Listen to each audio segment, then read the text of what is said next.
इसका एजेंडा है वो ओबीसी सेल के लिए रोहतक और सोनीपत में से सोनीपत पार्लियामेंट्री हलके की हम ओबीसी क्लास के एक किसी लोग को, किसी आदमी को टिकट की मांग करते हैं कांग्रेस पार्टी से।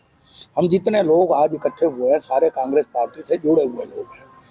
हमारा मेन मुद्दा ये है कि आज हर पार्टी ओबीसी की बात उठाने लग रही है, खास तौर पर भारतीय जनता पार्टी। आज अमित शाह जी ने भी लोकसभा में बड़ी बड़ी बातें कही हैं ओबीसी के हक के अंदर, और ये कहा है कि नरेंद्र मोदी जी खुद ओबीसी क्लास से आते हैं। मेरा कहने का मतलब ये है कि आज लोग ओबीसी की बात तो करते हैं, लेकिन ओबीसी क्लास के लिए किसी ने आज तक कुछ नहीं किया।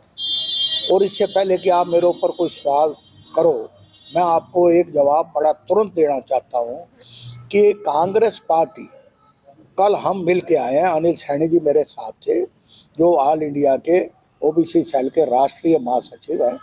कल हम होके आए हैं, कल शैलजा बहन जी से भी बात की है, कल अपने प्रभारी दीपक बाबरिया जी से भी बात की है, और ये कहा है कि जब तक आप ओबीसी सेल के लोगों को पूरी तरह से जो उनका हक बनता है आबादी के हिसाब से, जनसंख्या के हिसाब से, अगर आपको रिप्रेजेंटेशन नहीं दोगे तो कांग्रेस फिर बैकफुट पे आ जाएगी। उन्होंने हमारी बात से एग्री किया है। हम बहुत जल्द एक बड़ा डेलीगेशन राहुल जी को भी मिलने जा रहे हैं, सोनिया जी को भी मिलने जा रहे हैं, अपनी बातें रखेंगे, पंजाबी समाज की भी बातें रखेंगे, ओबीसी समाज की भी बातें करेंगे।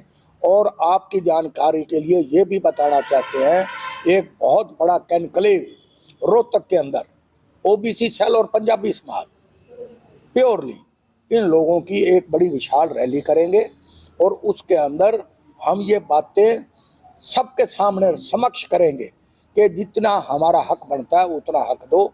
हम समानता के हिसाब से अपना अधिकार मांगते हैं, नौकरियों में भी, विधानसभा में भी और लोकसभा में भी। ये हमारा मुद्दा है। भूपेंद्र सिंह हुड्डा से भी क्या मिले हैं कि जो सोनीपत सीट है इसके लिए दी जाए? हम कल शैलजा बहन जी से मिले हैं, दीपक बाबरिया जी से मिले हैं, चौधरी भूपेंद्र सिंह हुड्डा जी जो सीएलपी के लीडर हैं उनको भी मिलेंगे। हम उदय भान जी से भी मिलेंगे जो हमारे पीसीसी के प्रेसिडेंट हैं, राहुल जी से भी मिलेंगे और सोनिया जी से भी मिलेंगे। ये हमने फैसला कर रखा है जी। ये सोनीपत सीट मांग रहे हैं? सोनीपत सीट मांग रहे हैं, तो यहाँ पे सोनीपत, उसका फायदा रोहतक पार्लियामेंट्री हल्के में भी होगा, क्योंकि यहाँ भी 6 लाख से ज़्यादा वोट ओबीसी क्लास के हैं और रोहतक में भी 6 लाख से ज़्यादा वोट ओबीसी क्लास के हैं। अगर सोनीपत की एक सीट पार्लियामेंट की वो ओबीसी क्लास को देंगे तो उसका लाभ सीधा रोहतक में भी पहुंचेगा। आप बैकवर्ड की बात करें तो बैकवर्ड की राजनीति तो शुरू से बीजेपी ने शुरू ही कर दी है, नायब सैनिकों बना के। वो एक छलवा है। वो 1.5 साल ओम प्रकाश धनखड़ जी को घुमा घुमा के थका दिया, फिर एन इलेक्शन से 4 महीने पहले नायब सैनी जी को बना दिया। नायब सैनी जी पहले मंत्री थे, और जब वो मिनिस्टर रहे तो उनसे एक सवाल करिएगा कि उन्होंने मिनिस्टर रह के ओबीसी की कभी कोई बात की? कभी एज ए मंत्री अपने महकमे के अंदर कोई उन्होंने ओबीसी क्लास के लिए कोई काम किया? आज एकदम उनको सोए ओबीसी याद आ गई, क्योंकि उनको भारतीय जनता पार्टी का अध्यक्ष बना दिया गया। ये समझते हैं कि लोग समझते नहीं है। ये जो लॉलीपॉप है ना, इसी को तो लोगों ने रिजेक्ट किया है। आने वाले टाइम में इसका कोई उनको लाभ नहीं होगा। जो प्रैक्टिकली जमीनी लेवल पे ओबीसी के लिए काम करेगा और सबको समानता के हिसाब से उनको हक देगा, वही पार्टी कामयाब होगी। सर, मानते हैं कि जो भूपेंद्र सिंह हुड्डा जब सीएम थे जाट थे, तो जाट बिरादरी के लिए ज्यादा काम किया है, ओबीसी के लिए कम काम किया उन्होंने? नहीं, मेरे तो कोई अभी आपने कहा कि उन्होंने कम नहीं किया बैकवर्ड, उसने नायब सैनी ने।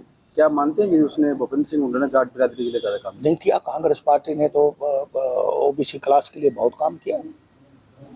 मैं तो कहता हूँ, आप ये जो फ्लाईओवर आपके सामने नजर आने लग रहे हैं, ये उन्हीं के राज में बने हुए हैं। किसने का काम नहीं किया? काम किए उन्होंने भी, बड़े काम किए। हमसे जुड़े रहने के लिए हमारे YouTube चैनल को सब्सक्राइब करें और नई वीडियो की नोटिफिकेशन के लिए बेल आइकॉन को दबाएं। अगर आप ये वीडियो Facebook पर देख रहे हैं तो लाइक जरूर करें और ज्यादा से ज्यादा शेयर करें। धन्यवाद।